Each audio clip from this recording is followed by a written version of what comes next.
Welcome back to a brand new video on my channel. So in today's video is going to be somewhat new. The only thing that I'll be doing in this video is that I'll be designing one nail. I want to start something new. I want to have more content on my channel, so I'm just exploring. So I'll be doing one of these nails, and so basically what I'm trying to do is that I want to, you know, open up, swim a little further in the ocean to see what I actually can do and what I actually cannot do. But my whole thing for this year is that I need to try everything under the sun, and that is my aim. So on this playlist it's going to be seeing something that you like and making an attempt to it, whether it's on Pinterest, Instagram, Facebook, wherever it's seen, I'm going to attempt it. So I'll be doing one nail out of this batch. I think this person is Yvonne, nails by Yvonne. She does some really good nails, go check her out. So I'll be doing this nail here, so pretty.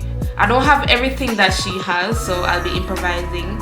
I don't have any black, so I'll be using my Midnight from Gifted Glows, which is a purplish color. Hopefully it looks nice. And then I'll be using my red to do the flowers and then the glitters. So yeah, so let's go.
don't have any goldish. Basically I don't have everything that this person has, so I'm going to use what I have. This is my expressive flower, my expressive rose. It's very open, it's very wide, it is just clear with everybody that, you know, I want to be open. Not totally. I don't know where I'm going with this, but let's go.